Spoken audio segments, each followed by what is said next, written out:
Check one. Check 1 2. Check 1 2. Check check.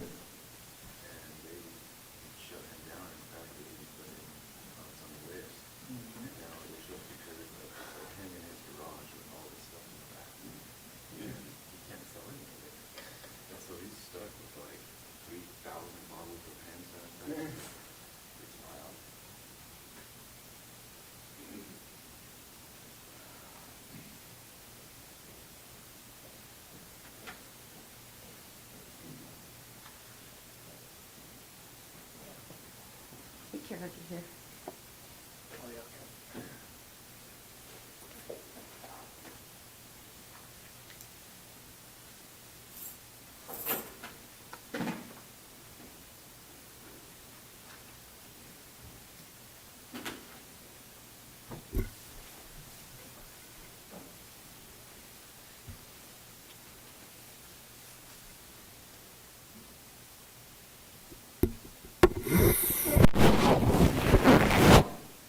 It's on. It is on. I like that.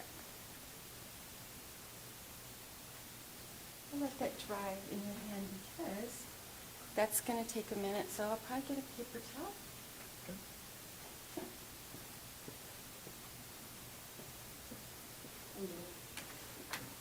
And that's it.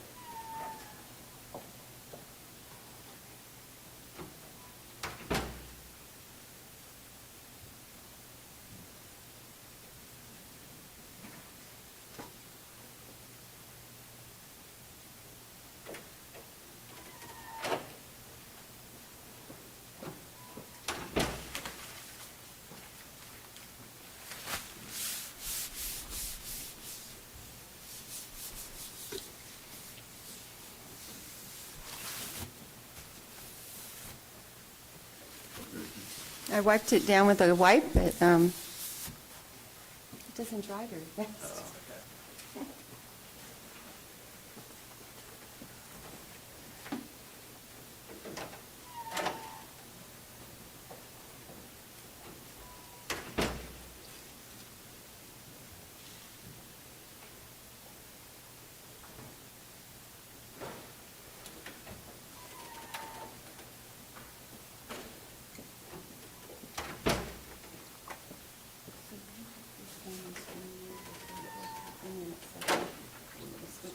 All right, thank you.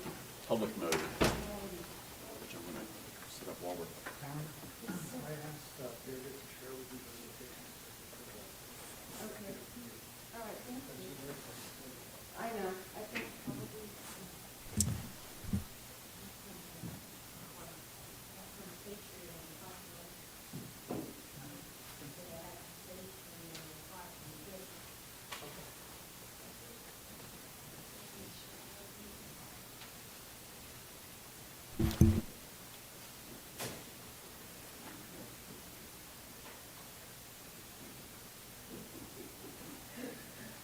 I'm sure, but Try to spread people out. yeah, I understand that you did not. That's Not fine. move them. I just wanted to make sure that I sat where I was supposed to sit. Thank you. Thank you, sir.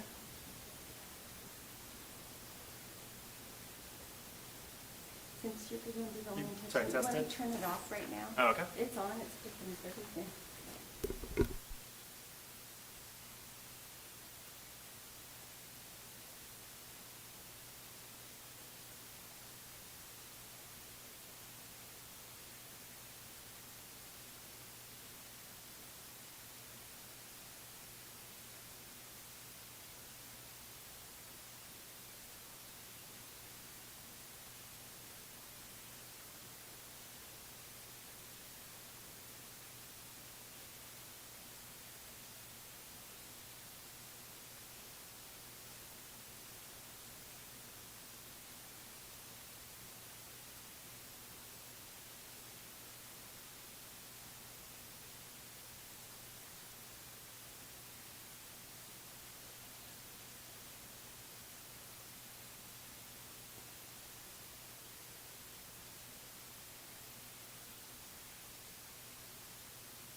I am. Okay. We'll call this meeting to order. We have a quorum. Can we have the interpreter introduce themselves? Do we have an interpreter? Not for study session, okay. This meeting is being recorded. The recording may capture sounds of those attending the meeting. Will you please stand for the Pledge of Allegiance? Ready? Salute. I pledge allegiance to the flag of the United States of America and to the republic for which it stands, one nation, under God, indivisible, with liberty and justice for all.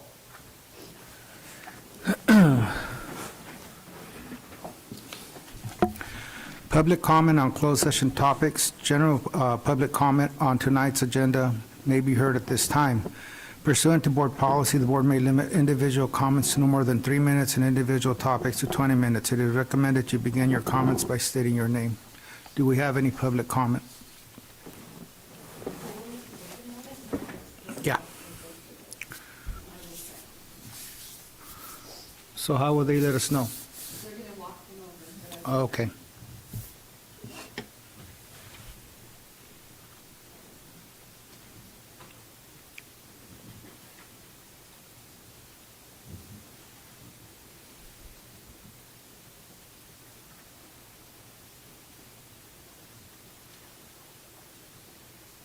Are we recording right now or not? Yes, we are.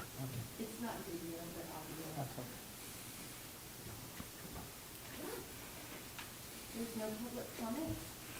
Okay, we're going to proceed to the next item on the agenda. 2.1, Fifth High School Design and Recommendations. Thank you, Board Member Guerrero, members of the board. Tonight, we have Michael Scott here from Mangini and Associates. Mr. Hernandez and then Mr. Lemus, on 2 separate occasions, we met with them at their office and to ask them to work on a 4th option. So in the last study session, you were presented with 3 options. I don't think we fully vetted the 3rd one at that time, but tonight you'll be presented with a 4th option. We have asked them to scale back some of the architectural features and such, rearranging some of the configurations of classrooms, to save costs so that we could present a 4th option that has a swimming pool, not an Olympic-sized swimming pool, just a regular swimming pool with it. Tonight is just to have the presentation, allow you to view the information, ask questions, have discussion, but tonight, because it's a study session, we won't be voting. This will be coming to you next week at our regularly scheduled board meeting for a vote, and the administration will most likely be asking you to approve the 4th option based on what we know now. However, the discussion tonight could definitely inform that. Jerry Lemus is here to answer questions, as well as Nathan Hernandez, and then, of course, Mr. Scott. So with that, would you please begin? Good evening, board. Thank you so much for taking the time tonight to talk about the Fifth High School. Tonight, I would like to briefly talk about the previously presented scope options, but then heavily focus on this 4th option that Dr. Ravlin has alluded to. And I will make sure there's plenty of time for question and answers, and I will do my best to give you an answer to all of your questions. So the last time we met, my office presented this master plan concept to all of you. We presented 3 different scope options. We are looking to find out how much do you want us to design. That will get submitted to the Division of the State Architect for approval, and then ultimately onto the Office of Public School Construction to get in line for state funding. So, to briefly recap the 3 options that we had. Option 1, it's the one with a lot of red on it. It had a total project budget of $108 million, and so what was taken out of this portion, this option, was a lot of site development, the CTE building, theater, mini gym, swimming pool facilities, and the athletic stadium.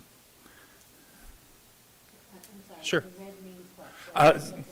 This is, yeah, that was the boundaries that we had at our last meeting. So we were just, anything that was ghosted out was not going to be part of what's included with the budget that we had at the bottom of this one. I'm sorry. Yeah. So if it's in red, it is included or it is not? Let me show I'm you. sorry. So we had these three main wings right here. They'd be part of it. The band building, the multi-use, a scaled-back gymnasium, and so like a small portion of the parking lot. A track and field, but no stadium. So what's in color is what would be built under this option that we presented back in January. The second option that my office presented was based on a $150 million total project budget. So this has a lot more of the site, and what would be taken out to meet this project budget was the theater, the auxiliary gymnasium, the swimming pool, and the stadium. And then the third option that we didn't really get to was the full build-out of the entire full master plan serving 1,800 students, and so that total project budget was $190 million. So tonight, as I mentioned, we have a fourth option that I want to present to you. Basically, as Dr. Raplin mentioned, we were tasked with coming up with options to reduce the scope with as least impact on the functionality of the high school as possible, while working to achieve a 25-meter pool as part of the $150 million project. So, we showed a similar slide at the last meeting my office was at. These are all the same numbers as option 2. So there's a total project estimate of $150 million. This would be for 1,800 students, and there will be an additional district funding requirement of approximately $30.4 million. So I have floor plans of these changes of how we got to this to basically allow the funds for a swimming pool. So taking a look at the main academic wing, in the middle of the building, in the middle building, we have our admin and our library. Those remain the same.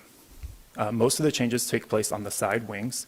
So what we had shown you previously, where we had a core that was created with collaboration spaces, restrooms, as well as the utility spaces. Hallways surrounded those spaces as well as the classrooms.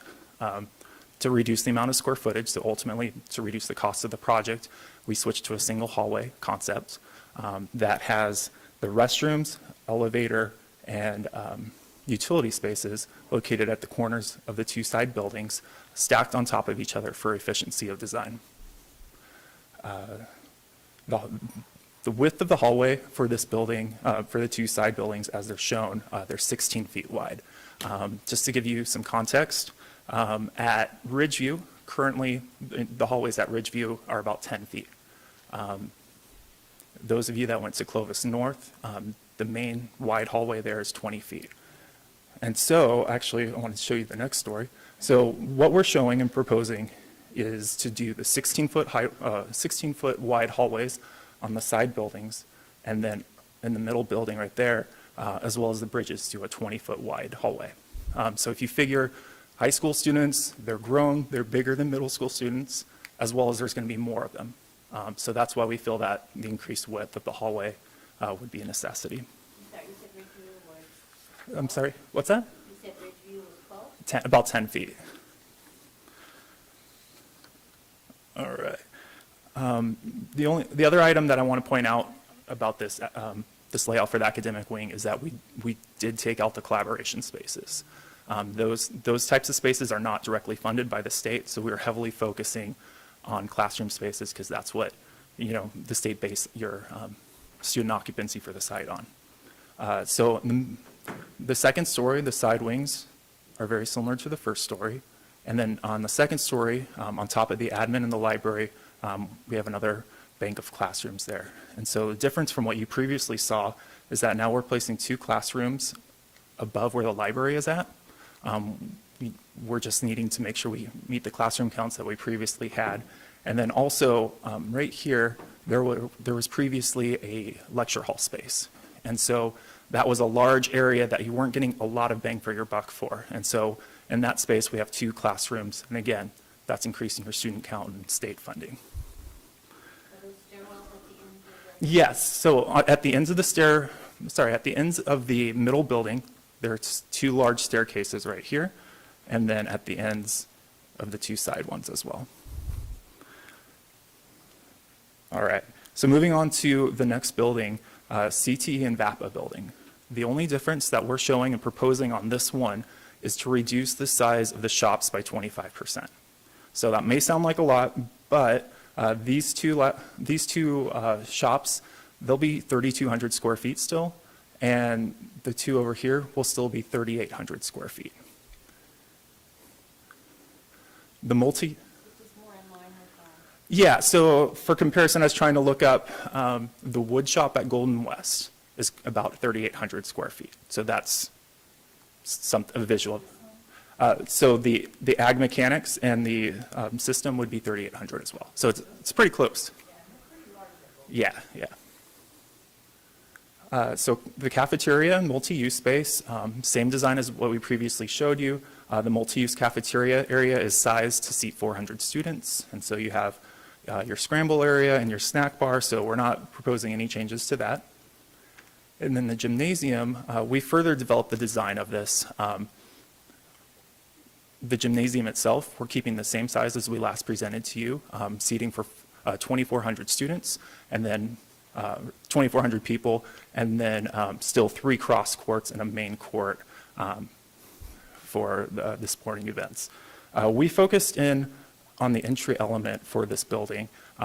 Ultimately, we designed it so that if and when you don't build the auxiliary gym as part of the first phase, we wanted to make sure that the building still didn't look incomplete. You know, we just wanted to make sure that the design of it stood on its own. And so you might remember previously it was set at a 45-degree angle, and that was giving us some problems when you took out the mini gym. And so we've dialed in the design, shaved some square footage, and basically trying to make it look more complete than it was.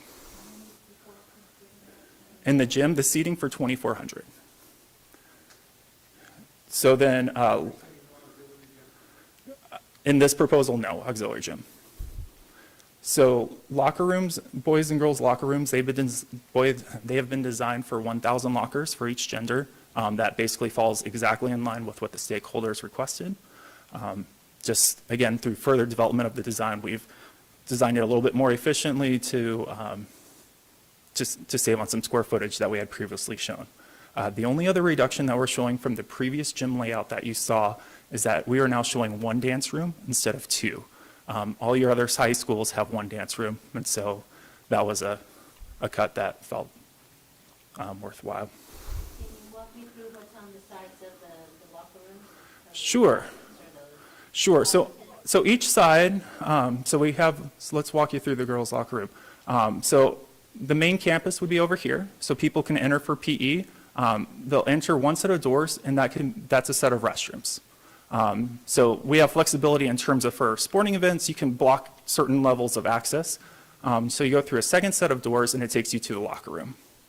At this far end, sorry, I have not steady hand, but we have the showers, and it leads to another vestibule, kind of like the other side. So from the sporting events area, you will enter, and there's one set of restrooms, and you can lock out. That leads to the locker room. So that gives that higher level of control, functionality. Say if a visiting team, is using the opposite gender, there's that level of control that can be set up for the spaces.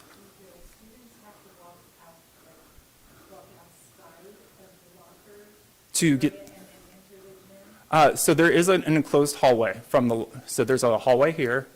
So they'll be enclosed leading to the gymnasium. Outside of here, we're looking at doing a pretty large overhang area that would lead, ultimately will lead to the weight room and to the dance room. So, yeah. And so that's pretty much the changes to the buildings that we have. I'm happy to go through any questions, any functionality, any layout questions that you have for all the buildings. Yeah. I have a question on the cost. Sure. When you say it's going to cost $75 million and whatever the cost is here, Sure. there's so many figures, are those 2022 costs or 2020 costs, inflation costs? What? Right. Our office always has a factor for inflation, so this is our best prediction of what, at the time of bidding in a year and a half or so from now, of what sort of prices you would be finding.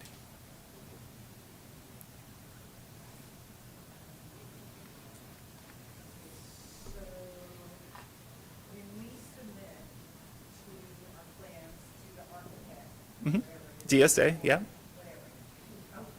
I just felt like it was more informal, sorry. Okay, okay, so when we submit our plans, are we submitting like option 4, or are we, so we could submit option 4 with our pool, with our, right? Yeah, With so- everything? What my office is looking for is to you to tell us which option we're designing. So, like if the recommendation is option 4, we would be designing the swimming pool and all the buildings as I just showed you. And we'll be bringing that to you on March 24th at the Okay. regularly scheduled board meeting for a vote.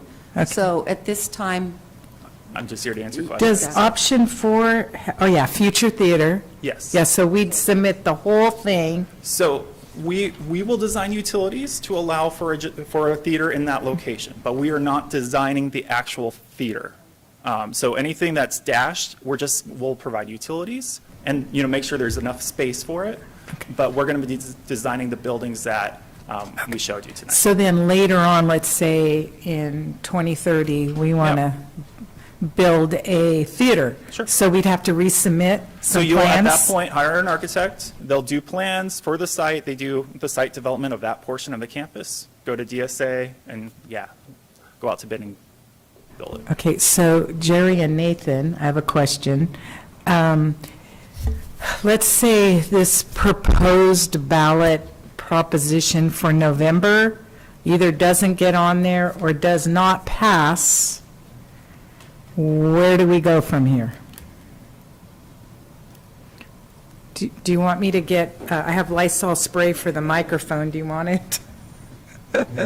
Cleanser right there. I know. I think it's a I was trying not to spit, it's fine.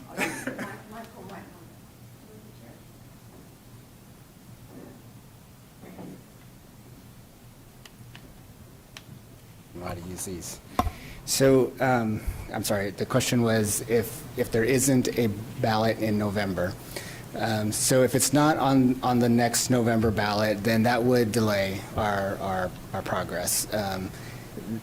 We would have to wait for the state to actually pass a bond to be able to build the high school.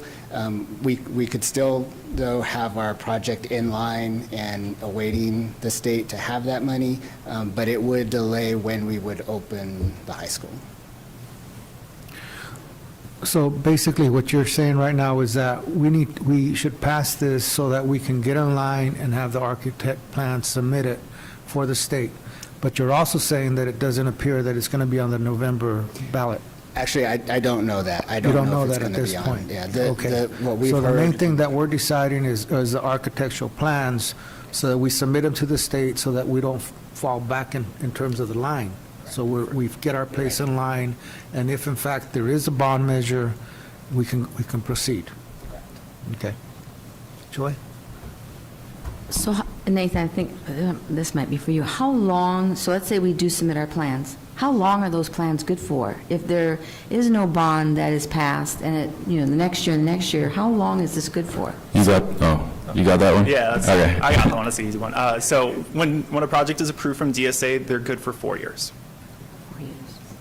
So from a timeline standpoint, once we move forward with this design, they would need we're thinking late this year to submit to DSA. At that point, it would be roughly about a 12-month process for them to review and give us approved plans.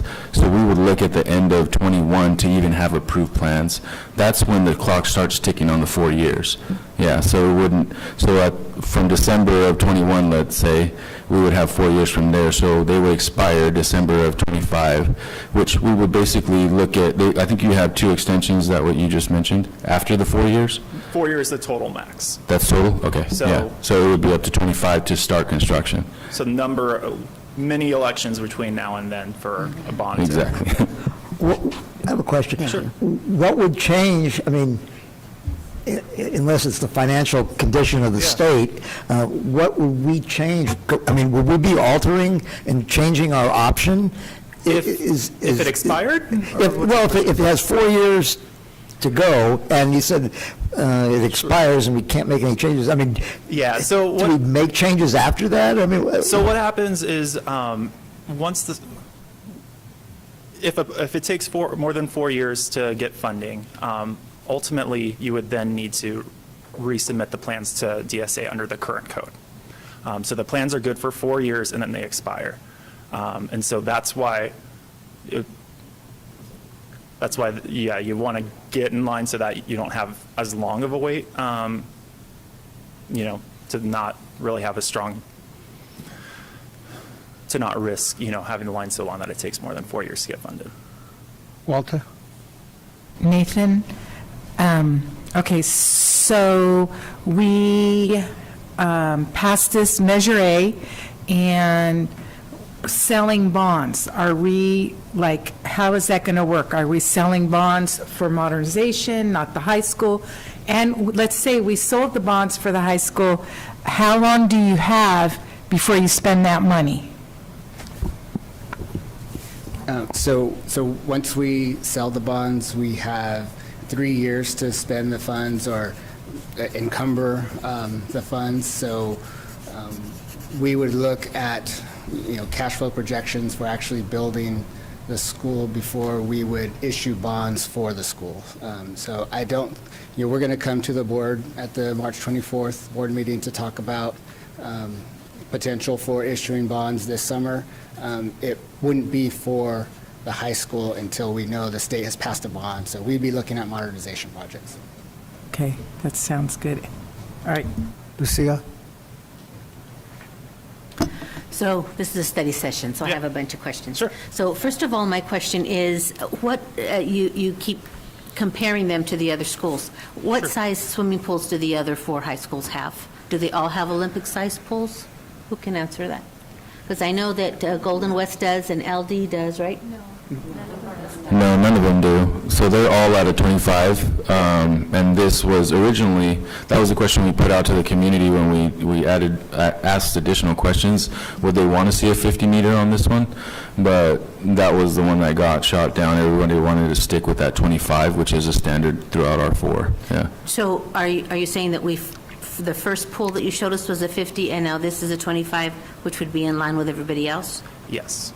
Okay, I just wanted to understand that. And then the other thing is, we went and asked the people of the district for money to build the school. Yeah. And my understanding is that we very specifically have to use it for, modernization and for the school.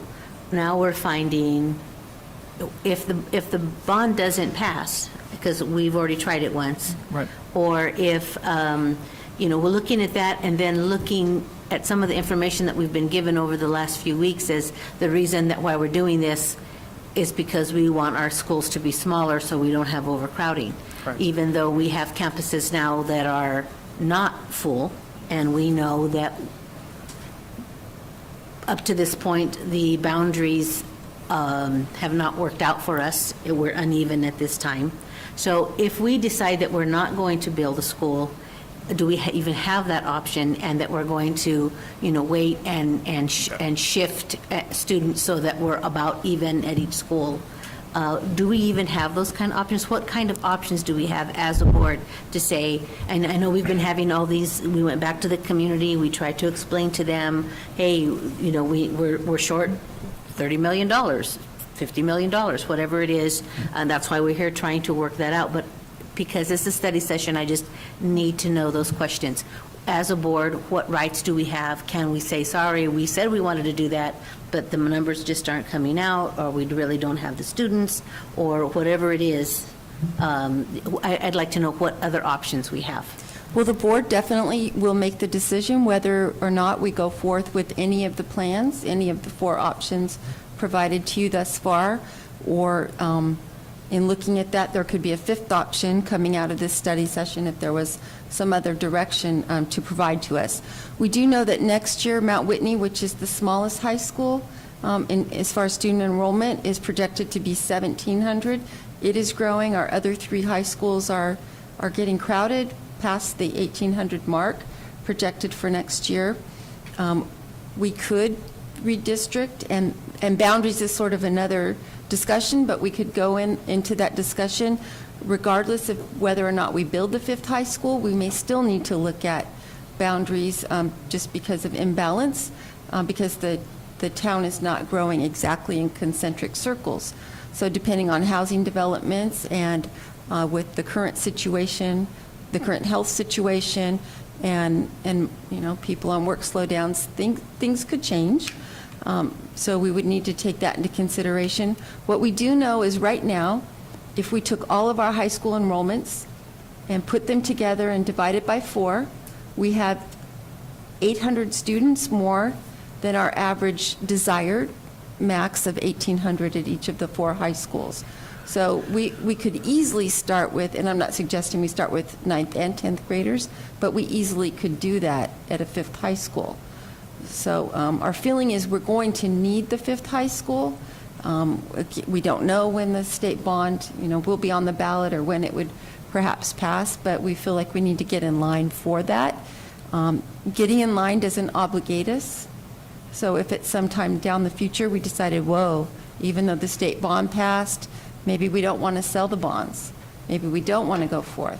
So it doesn't put us in a binding situation where we have to go ahead and build the 5th high school, or later down the road, for some reason, the board decides they want to build the high school, but the funding's tight and they, maybe can't build it all out, even with the plan that we designed. The plan doesn't say you have to build this all at once. It gives you authorization to do so.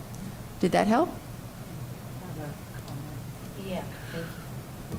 And Welcome. I'm sorry. He's not done. And that, when you say to build out, that includes all the stuff that we're not including in option 4 at this time? Or that we'd have to go back, like Walter said, we'd have to go back and ask for? Yes, the permission? things that wouldn't be in the plan, the things that are grayed out, depending on which option is chosen by the board, they wouldn't be authorized to be built with the first set of plans. But we don't have to build everything that we're asking You permission don't. for? You don't. Okay, good, thank you. And other schools, I think some of you visited Sierra Pacific and Hanford Joint Union High School District.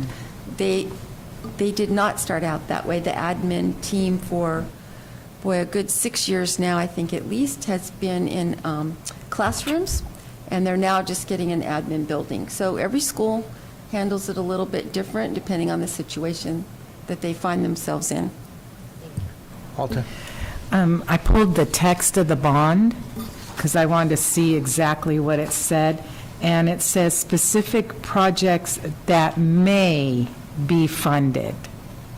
But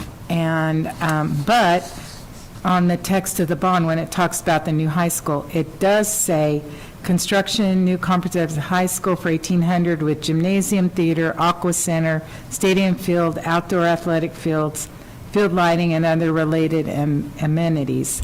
So I don't know how, tied we are to that legally. Like if we build the high school, do we have to do the theater? The Do we may is have to do- permissive, Okay, and in the future, we may build it. okay. Newsom? I know I've always made comments about, the passage of the bond, and I've said first it was 53% and then it was 51, and I've always made the comment, being a follower of the history of elections in this state and in the country, that it probably wouldn't pass. Of course, it also had the unfortunate number of all the numbers you could have had, of the 200 numbers you could have had, it got Proposition 13. And believe me, talking to people on my mail route and talking to my co-workers, there was a lot of confusion on this bond issue. As a lot of you know, I visited my father in Santa Rosa, and there were a lot of articles in newspapers around the Bay Area, and there's a lot of bond fatigue. Okay, in the state, it went down 58%. In this county, it went down 69% to only 30%, 31% for it. So it's a very negative climate out there right now. I just want you to be aware of that. We're not going to live in a dreamland here. So the prospects, do not look good. Do we have any other board comments?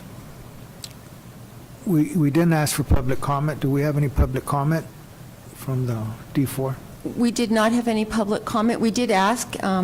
There's 4 people in the other room, none of them were Okay, I making didn't want to public forget comment. that. In a study session, we asked for it at the beginning, and then that's it. That's fine. Okay, so this is an informational item, and we're going to move into our next item. Thank you very All much. right, thank you all. Can you show them how to get out of there? Our next item is a resolution in the matter of intent to declare emergency conditions exist at Visalia Unified School District. That's at 7. Our next item on the study session is the It's a resolution. coronavirus update.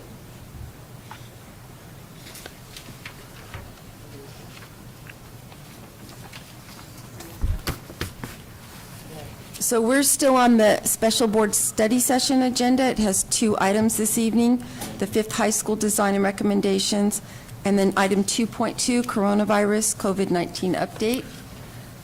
So I'll go over that with you. The regular special board meeting, that didn't make sense because it can't be regular and special, but the special board meeting has to start at 7 o'clock as agenda-sized.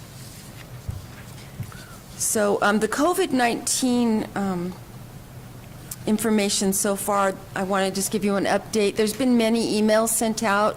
I'm sorry, so right now, as part of this meeting, you're just giving us an update? This is and the at study 7, session. You're Mhm. asking us to vote on the state of emergency? Resolution, yes. Thank you. So we're still in the study session until we... So just for finish that. clarity, we can't vote on anything until 7 o'clock? Until 7, when we enter the special board meeting. Okay. So I'm going to go over some things, even though many of you probably have received the emails, and today another email went out to AVUSD, so I know some of you haven't had time to look at that. On Saturday, the 14th, we activated our Emergency Operations Center, and a large number of cabinet and other managers and staff from many areas came and gathered, and we spent the first 4 hours planning together, and then we broke up into different task force groups to proceed with what we needed to do. So part of our planning, again, I hope you've seen it in the emails, but if not, yesterday morning we activated our call center. Each call center member had talking points, bulleted points, and we provided them with media alerts as they were going out, because we learned very quickly that when a media alert goes out or an AllVUSD email, that the call center has more activity. So we had 2 phones installed at the lobby. Normally there's one. We had an extra one there. And we had 11 phones installed in VLC 10, which was our call center. It was staffed with student welfare staff, a psychologist, nurse, HRD technician, so that we could field all kinds of different questions, both in English and Spanish. There was a significant slowdown today, and with the presidential order coming out, between 9 and 10 o'clock this morning, we started having waves of staff leave the building, and as activity decreased in the call center, we now have it down to 3 or 4 people, but we will continue to man that as an essential function at this time, both in English and Spanish.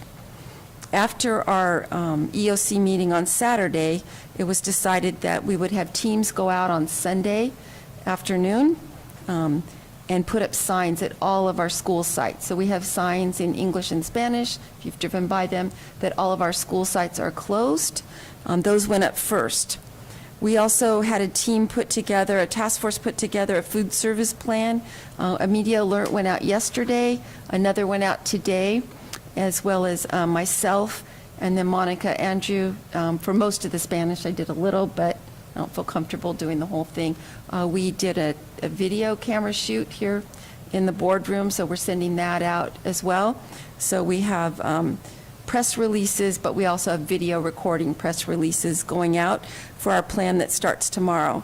So starting tomorrow, our students at 16 school sites, as well as 2 single bus stops and 5 full bus routes out in the rural areas, will be able to receive, and this is for anybody 18 years and younger, so it could be 1 to 5-year-olds as well who are not school children yet. They'll be able to pick up lunch for the day of the pickup. breakfast for the next day, as well as curriculum materials. Our teams are amazing, really. They worked all weekend, our curriculum department did, with the teachers on special assignment, and they have online resources and then curriculum packets in baggies to hand out with the lunches for every single grade level, including secondary with multiple different subject areas. So we'll have online resources, as well as those people who don't have internet service will receive the same materials. There'll be 15 days of instructional materials going out. These are extension activities and review and reinforcement. There's to be no new activities, no grading, no, like, if you do this, you get extra credit, no incentivization of it. It's really just to help the students stay where they are or to enrich them. Depending on the state of emergency that we're in, we may be able to produce more information, but right now, we only have essential functions going on. So they got that all printed today. Our print shop has been also amazing because they've been printing the signs for us, the banners and such. So feeding our students is considered an essential service, so we will continue that throughout the emergency. Again, all of our schools in the city, the 16 that are listed on the website, as well as our rural bus routes. And on our buses, we will have a team, a bus driver, a nutritional services staff, a nurse, and an administrator. And we're using secondary administration on our buses because they're used to crowd control. And we want people who, you know, if you can handle a football game, you kind of know how to handle a bus stop. And when people get off the bus to help the students, you know, we're not going to do hand-to-hand. We'll have the bins with the curriculum materials, the bins with the food provided, so people will pick them up and go. But we're going to ask people to space themselves and to keep, you know, as much distance as possible at a bus stop. Some of our bus stops have 1 or 2 children. Some of them have many more, depending on the stop. So we'll have teams of people on the bus. We'll also have teams of people at the school site, including psychological support services at the school sites in case there's people in distress who need extra services. So again, the curriculum's 15 days worth of lessons, and those are available in grades TK through 12. We're working with our special ed team to develop special ed supports. We may be doing things like telephonic speech therapy. I mean, we're not sure how long this will go on or how we're going to roll it out, but we're working very closely with our legal staff to make sure we stay in compliance in all areas. They have suggested that as much as possible, even though the governor has waived many of the requirements for paperwork, that we're going to still file waivers and file all the paperwork necessary as if it was normal course of business, just to have it, you know, extra insurance. We're also having signs developed that will be picked up by administrators tomorrow for the meals and the curriculum information. So the schedule of where the meals will be delivered and the bus routes and such will be also blown up large, like the other signs we put up at the schools, and all these will be laminated to protect from the weather. We have all those in English and Spanish ready to go as well. And then the schools that are feeding sites, we have an extra, like a colorful poster, so that they know, like, this is you're at the right place. And those will all be out in front of the school as well. We're also going to have additional signs with resources. Our team with Jim Sullivan and Vanessa Alvarado and such, Jose Medina is part of it. They have developed, and I put one of these at your place, a community resource information guide as well. This will also be on our website. You have it on your table there. So we have this also in English and Spanish. We're going to blow this up, have those at all our school sites too. So our front fences, in case people are not connected through media or electronically, we're trying to provide that at all our school sites so that we can get the word out. When the curriculum materials and lunches get passed out tomorrow, these will also go out in English and Spanish so that we'll have those available. We're trying to disperse as much information as possible on our website. And Chuck, do you mind just, I'm sorry, because you're already set up for the next meeting. Chuck has been also amazing, I have to say. And I'm probably driving him crazy, but he's been doing, like every time we do a Blackboard, message or a media release, he has to set it up for us. So he's been setting up things on a daily basis so we could send those out even on Saturday and Sunday.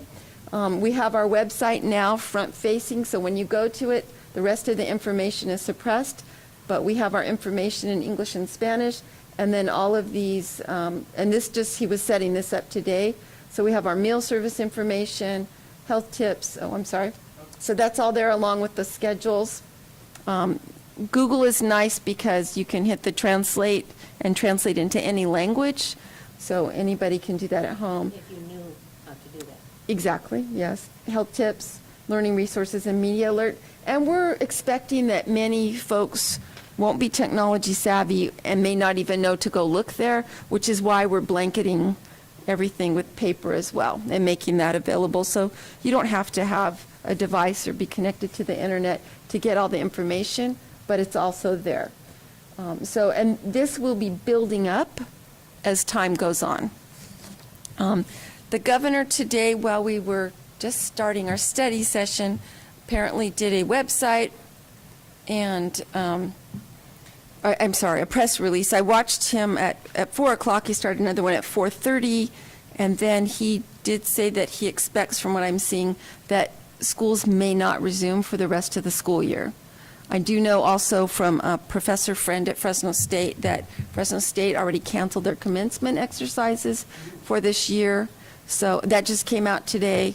This is a changing situation. Our emergency operations team meets every morning at 8 o'clock. We've been doing so since we opened it Saturday, which hasn't been that many days, but we met from 8 to 9 today, had our plans in place to go forth, and then the president came on and asked for further restrictions. So it's a fluid situation, and we're adapting as we need to be, but we will keep essential personnel, meaning those people who are out feeding our children, and the people we have to have in the office, either here or remotely, handling payroll and other types of things, our health benefits folks and such. We do have our tech services team was around the district office today making sure that people had Chromebooks and they knew how to VPN in so they could log in remotely, take care of business, so we make sure that our staff and our students and families are taken care of. And that is a very quick overview. We're going to have all the old media alerts on there, so if you missed emails or you missed media alerts, we'll have those also stored on the website. Dr. Vasquez? Okay, so I will ask them if you can print me a list of those schools and the meals, just because I would like to have it in hard copy. I know we can reach that again. Are you doing robocalls to students so that they know We have, the website? yes, we have. and stuff? We've been doing that since Saturday first started. Myself and then Monica, again, Andrew, has been doing the Spanish translation. So parents are getting phone calls, texts, and emails, but we have shut them off from everybody else. So they're coming from Monica and I and no one else. So that they don't get mixed messages from schools and stuff. Yeah, so Chuck has it locked down right now because, That's what you mean by everything yeah, from your office. right. We don't want mixed messages. As much as people want to help at this time, because it's an emergency situation and things do change quickly, we just want to be solid in our messaging and make sure we're consistent and that we're taking everything into account. Okay, when you said online resources to make sure everyone has Chrome, are you talking about staff? Are we lending Chromebooks to students to take Chrome? What are we doing? So when our staff was going around today making sure that they could, the tech services team was making sure that our staff could work remotely from home, because the less people in the building, the better, safer we are, and we don't want to cause any spread. Some of our students already have access at home, but many do not. Our first concern with that was our students who are enrolled in advanced placement classes, dual enrollment courses, and concurrent college enrollment. Even though they do that on their own, they have to be able to have online access. So on Monday, we had our counselors at the high schools report to work. They were there yesterday and today. They were to go through and contact all of those students in those 3 categories to make sure they had access at home, and if they didn't, then we are going to arrange for them to have a hotspot and a Chromebook. However, now we are not to have contact with them for 15 days, so that will be delayed from what we thought. We had hoped to get that out this week, but we will be doing that as soon as we're allowed to do so. So That's where we're at. We can open the schools to feed people, we can go to the bus stops and drop off lessons, but we can't give them computers? Not yet. We're not geared up to do that. We may be able to find out some way to distribute them, but it's a select group of students because we don't have that many hotspots. For most of our students, it might not be the device, it's the internet connection. So that's what we're working on, and we'll get there. Like through the next several days, we'll learn more about what we can do and we can't do. My understanding is that potentially things like independent study. Hold on, Tamara. Oh, I'm Yes, sorry. it is. Okay, sorry, Are you thank getting you. feedback? My understanding right now is that independent study minutes and some of those things that are requirements, there's going to be a lot of waivers and leniency, and so tomorrow we'll find out more. We're supposed to get written documentation tonight. I haven't been watching my email since we started, so I'm not sure if it's come through, but we'll know more as the days roll out. Okay, we have some questions over here. Not done yet, I'm sorry. Okay, well, You want to go in the, go ahead, and then we're going to get back to Joy. Okay. Do you have any? We'll get back to Dr. Vasquez, Okay. Walter, and then Nisa. Yeah, thank you. Okay, so eventually, well, first of all, I want to say thank you. You have been amazing.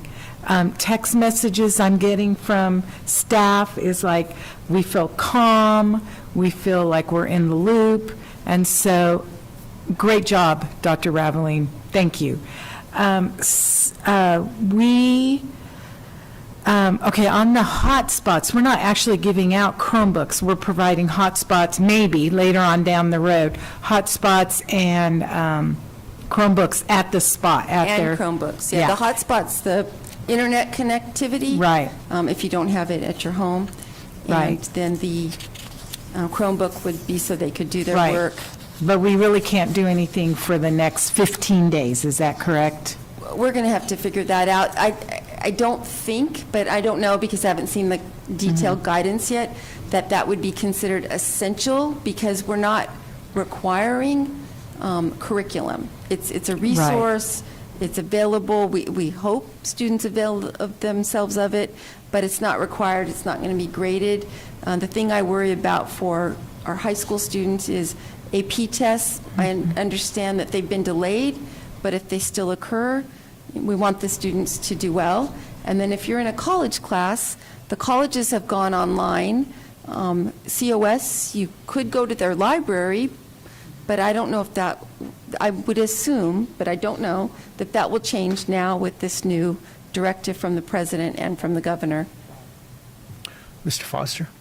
I want to echo my colleague, Ms. Gamoyan's comment about your being on top and doing a great job. I also want you to make sure that the rest of the cabinet and staff, management staff, also get the kudos because I realize they're involved, and I realize, you're doing your job and on curriculum and buses and all this stuff, and then having to be interrupted on a moment's notice and then adjusting plans also. And you made it look a lot easier than I'm sure it was. So I echo my colleagues' kudos about calm, and I think that's one of your great traits as a leader in this district, and why we selected you is because of that.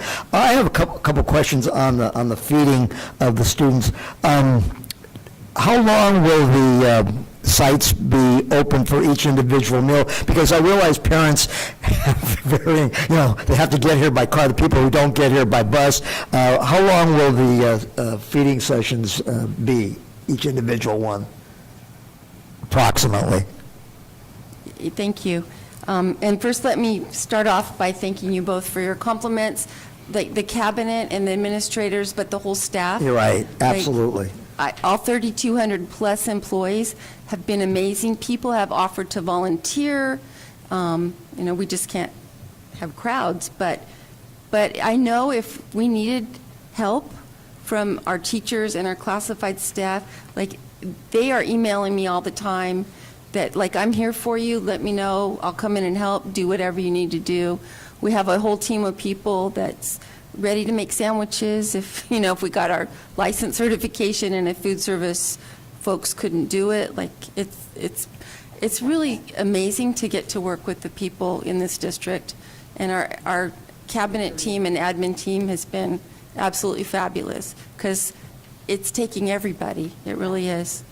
So we're blessed that way. To answer your question, first I want to explain, like, people aren't coming into the school for the lunches. They'll be out front. We're offering drive-through service or walk-up service. Like, the best case scenario is people pull up in their car, count the number of children, ask them what grade levels they are, and we hand them the materials and the lunches and breakfasts.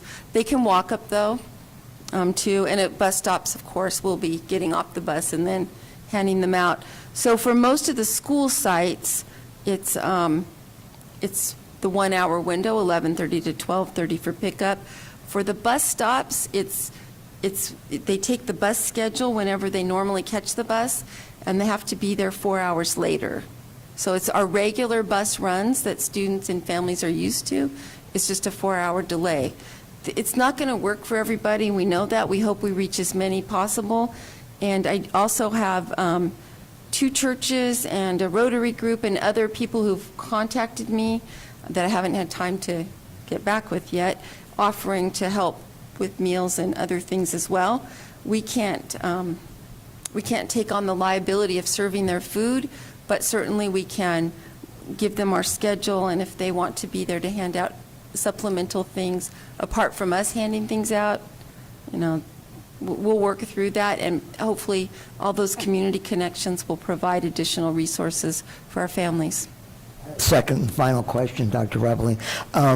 Will it be these community groups like Rotary, or will it be staff, principals? I mean, we've had this weekend, and I see videos of people fighting over toilet paper, so I'm just wondering, traffic control, who is going to be doing that? I picture somehow maybe there might be a problem with that. Well, we definitely will have principals and assistant principals located at the 16 school sites as well as on all the buses. And that's why we want administrators there for any crowd control that may need to occur, as well as other staff that will be with them. So we're sending teams of people. Nobody will be alone. It'll be a team of people. We can't have the volunteers from other groups hand out our food, but they may choose to, at certain locations, set up near us or a little bit away from us and hand out additional things. That has yet to be determined. And then all of these community resources that we're going to be alerting everybody to, that they're available, they can also help. Thank you. Thank you very much again. Joy, do you have any questions? Okay, I have a question on the bus stops. As your rural board member here who lives out in the county and not in the city, the students out there, when you say bus stops, are you saying they're going to deliver the food at their home during their normal route? Because these kids are getting up at 6:30 in the morning and they're catching the buses. So 6:30 would mean 10:30, is that what you're saying? Yes, a 4-hour delay of when your normal pickup time is. And so on the bus routes that we have listed, which is the regular route for Annie R. Mitchell, Elbow Creek, Goshen, and Ivanhoe and Linwood, those normal bus routes out in the rural areas, those will be the regular stops. So if there's 12 stops or 20 stops, the regular stops, and 4 hours after you normally catch the bus. Okay, so if they're used to it, like I said, at 6:30, they're going to get it at 10:30. At 10:30, yep. Then the ones that get it at 7, then it'll be at 11, blah, blah, blah, blah, blah. Exactly, yeah. Okay, so it's on the route. That was the main question On that the I had. regular route, yes. Yeah, it's different for those kids out there. Not all of them are well-to-do. Some of them, they're not labor camps, but they live in little houses out there. Exactly. And a lot of them are farm workers, and they do not come into the city. They do not have transportation, and their parents aren't there. Right, and that's why we went with the full route in those areas instead of just a few spots, because we really frankly didn't know if children and families could make it there, so. Okay, now, more specifically, in Ivanhoe, they have, I think there's about four bus stops, but they also have it at the elementary school. So all that's going to be at the elementary school, then those other bus routes. They're either on the north or south side of Ivanhoe. Yes, Ivanhoe is one of our sites.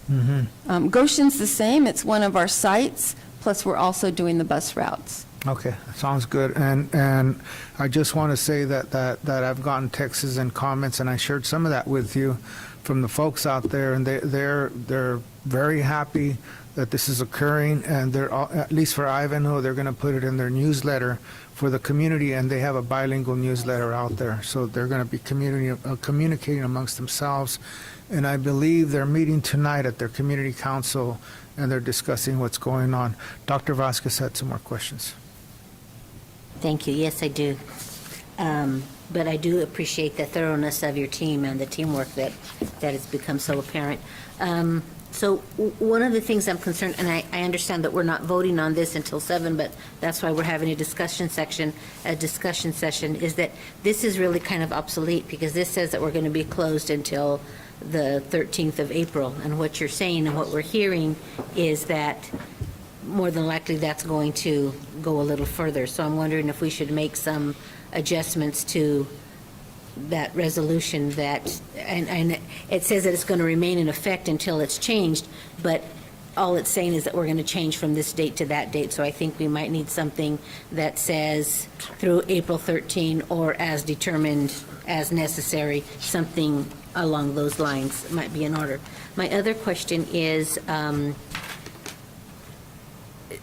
there are certain regulations, things like 6 feet. Now, you have a team of people in a bus, I imagine they can get farther. I mean, is there any way that if we need to get together again, that we can do it by video chat, that we can really do things that we are not, because we know how serious this is, and although all of us are saying, oh, well, I don't think I have it, but we don't know that.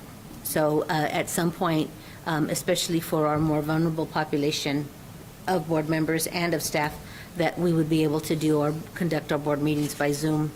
I don't know how we can do that publicly and still meet with each other in a safe way, but I think that's going to be real apparent. The other thing I wanted to, I want to understand that right now when you said all contact is coming, from you and Monica, that means that the teachers have no contact with their students at all?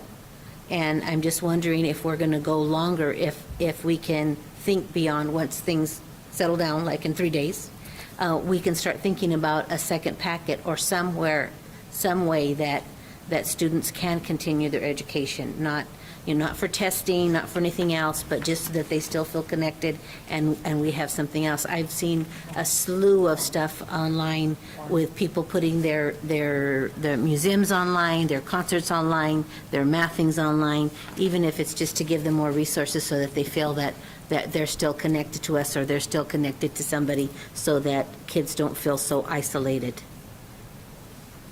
Okay, I'll try to take those in order. First, the resolution. Because this was a special board meeting, because this will be a special board meeting at 7 o'clock, we had to post 24 hours notice, and so it's not advisable to change it. We can pass another resolution if need be.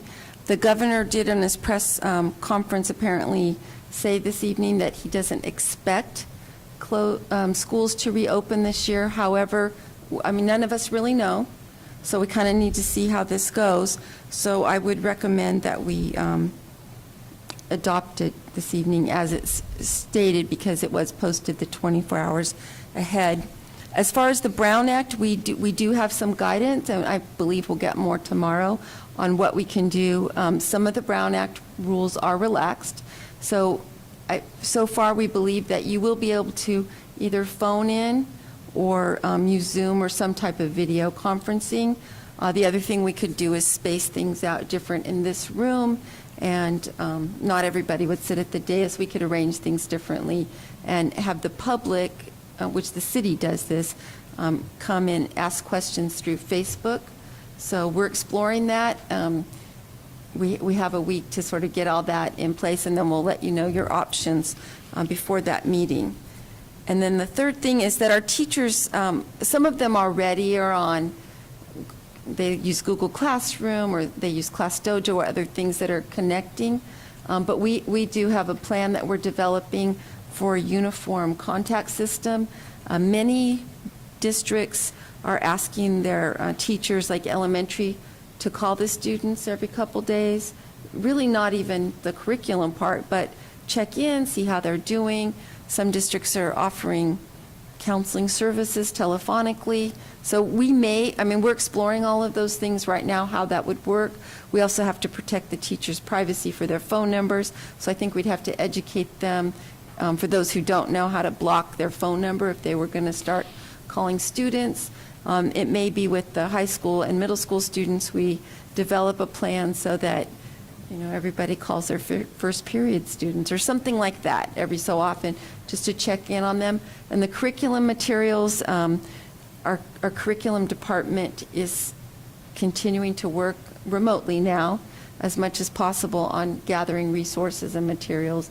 We had hoped before this got, before the directives got a little more strict on not bringing groups of people together, when it was still 10, and before it was just, now it's non-essential personnel. So when it was groups of 10, we had thought we'd have teachers start coming in and start doing planning together and such. Now we would want to facilitate that remotely if we did that. But there are lots and lots of resources out there. Our concern is that whatever we provide to students, that we need to be able to provide it online as well as hard copy. So for our elementary, like when the packets go home and things, or picked up, they're going to have little readers in there and things like that. We also have expanded our licenses for online books. So we have a lot of library books that when you go to our online library, you can have them read to you, and like the cursor in highlighted color follows along the words. So we have a lot of options, and we've expanded our licenses on that. And as time goes on this webpage, we'll be able to add more and more resources. It's just going to, take a while, because if you would have asked me this a week ago, I wouldn't expect we'd be in this spot. So the more time goes on, the more we'll continue to beef up our resources and lessons and continue that outreach. Ms. Gamonian. That I was going to talk about reading, and I'm glad that we're sending little readers, but I think it's really important that our littles read, and anything coming from you that could maybe say that, make sure because you kind of said that in your connectivity challenge, read to each other. Our K3s need to read. If they get nothing else, they need to read. And I think that's really important to stress that. Ms. Naylor. Also math, but I'm not going to go there. I want to also thank your whole team. I just think that you guys have done an incredible feat in these last few days. So thank you, and I can't tell you how much I appreciate and the board appreciates you. I have a lot of questions. Final grades. So what does that look like? So if for some reason we do not return to school, when we started this on Friday evening, we thought we probably would be returning to school after spring break or shortly thereafter, and then we would resume. If in fact we don't return to school, then we're going to go with whatever grades were available at the day we closed. That's all we'd be able to do, and legally that's what we would probably be told to do. Also, have we thought about for those content-specific classes, and I'm thinking high school because I'm a high school person. I know that a lot of teachers use the Google Classroom, and they also have videotape, where they videotape the actual instruction, and they put it out there where kids can access that. And I'm thinking also for the specific content and also for your AP students to bring them along and review with them for the test if we get there. I'm not sure what that looks like. Have we thought about that? We have thought about that for the AP courses. It's not in production yet, and dual enrollment courses that our teachers teach, but the kids are getting college credit at the same time. We have to make sure before we go there that all of our teachers know how to do that. So we'd have to probably put up some online tutorials. Some of them are more technologically advanced than others. And so, our teachers have to be comfortable and trained as well. And then that's part of why we want to make sure that all of the students at the high schools who are in those AP courses or concurrent college classes, dual enrollment classes, have access, because we really can't start that till we know that they all have really a hotspot and a device that they can do that on. To do that on somebody's phone would probably eat up so many minutes. And then, the quality of streaming things on your phone isn't always the best. So there's that. For our other classes, I don't know if we'll go in that direction. There's some teachers who already are, and some of them have started their own YouTube channels, and it's pretty amazing. What our concern is that not all of our students have access to that. And if this goes the way it is in the Bay Area, like libraries or other community centers, some of ours have already closed in town, where maybe students would have gone to have a computer and to have access, those won't be available. So that will be the challenge for our people who don't have that access in their homes. And I'm sure that you've heard this. Seniors, okay, have we thought about what that looks like? Because I've already heard a couple of things, prom, grad night, all that other stuff. So we figured probably through the end of April, any kind of field trips, dances, those things would be canceled for sure. We haven't started canceling events in May. I think we'll probably wait a few weeks to determine that. But if in fact we're not allowed to be in groups at all, then all those things will not take place. It's a rough for seniors, but it's so difficult. But again, we have a national and state and county state of emergency. They're all declared. It's not a normal time. So right now, we have to kind of play it by ear and see how it goes. And what we also don't know is when things start to relax, the cases spike and start dropping, whatever that looks like. Will they say, okay, now you can get together in groups of 10, but not more than that? Or will they, we don't know. So it's a new thing for all of us.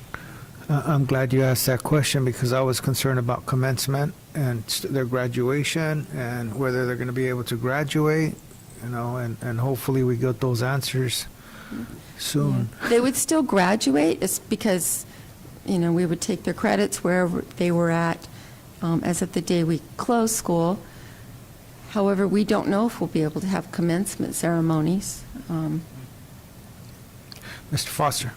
First of all, I'd like to commend my colleagues for asking such great questions, but then I'd like to give you extra kudos for having the answers for them and giving good answers. As you said, these are unusual times, and I was thinking about our teachers. Thank God nobody has, as far as I know, no district employee has contracted, whatever, you know what I'm trying to say, has gotten this virus. But, I work at the post office, and we get to accumulate leave, and I kept thinking about teachers, let's say, who are just at the beginning And if they were to get this virus and they don't have much sick leave, would we just have employee sharing leave, or they just run out? What would be the? We're still waiting for particular guidance from the CDE on leaves and such. However, at this time, we follow both of our collective bargaining agreements. So if somebody runs out of sick leave, then they can avail themselves of what in education is called extended sick leave. So 5 months for certificated, 100 days for classified. And so it goes on for quite some time. And then if they run out of that, we have medical leaves that we can extend. And also there's catastrophic leave program where people can donate. Because of the lateness in the year, if somebody contracted it, which we don't know of any cases being tested or have contracted it for any of our staff or our students. But we wouldn't know unless they told us, most likely, or we were contacted by the health department to see if we had been in contact with them, because it's medical information. So, so we have generous leave provisions, and we would use that. Right now, everybody, as long as they're able to come to work, and right now, for most of us, that means available by phone or email or something, because we don't want most people to report to work, then they're in paid status, and they still keep getting paid, get their full benefits. Well, I want to thank you for your comments and information about the leave status. I mean, I've got like 3,000 hours of sick leave and 600 hours of vacation time because I was told don't do anything stupid that will let your family suffer, you know, and that's why I've accumulated it. I'm just glad that we have these programs because this isn't an illness where, you know, you call in sick and then, you show up to work the next day. If you contract this, you're going to be out for quite some time. Yeah, so I'm glad that we have these programs, and thank you for giving me that information. Just one last comment on my part is that I'm glad that the staff is contacting the students and the families. Some of the comments I've heard from folks out there is that they're because of childcare, they're going to be sending their kids to other family members in other towns. They don't have anybody home to take care of them. And I just, if they're contacting them, if they can get a contact information, you know, at least a phone number or at least a way to get their information online, because they might be in another town. You know, they don't have childcare. You know, and that's what's difficult for a lot of these families. Their parents are working and they were coming to school, and you know, this is where they ate their food, you know, and this is, they're going to send them to other towns. I'm not very far, probably, you know, to Woodlake or Tulare or wherever, Dinuba, but wherever they can, you know, somebody can take care of their kids. But maybe far enough that we can't provide them with meals and curriculum. So Yeah. it is difficult. The other groups that we have been contacting, and Vanessa Alvarado and her team have been working very hard and will continue to do so, is reaching out to our homeless and foster youth. I'm terribly worried about those groups of students because schools, like for many of our students, but even more so for some of them, that we're their safety net, we're the place they can go and socialize and know they'll be safe at school, and now that's not available. So with regards to that, the county has a good network built up for their foster children, and we might be in contact with them. The county also has their Facebook, which has ongoing updates in terms of the coronavirus and how many cases out there and what they're doing in terms of how they're setting up. Now, does any other board member have any other questions? No? No? We are in study session. Do we have any questions from anybody in the D4?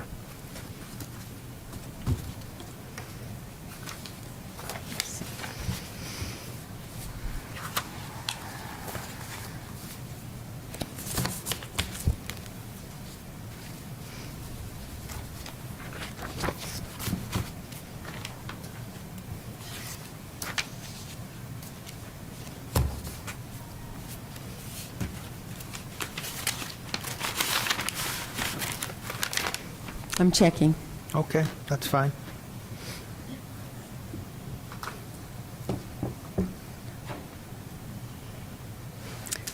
No, it's reported by administrative staff. There's no questions or public comment. Okay, with that in mind, then we'll adjourn until our regular board meeting at 7 o'clock. Yes, our Yeah, special so- board meeting.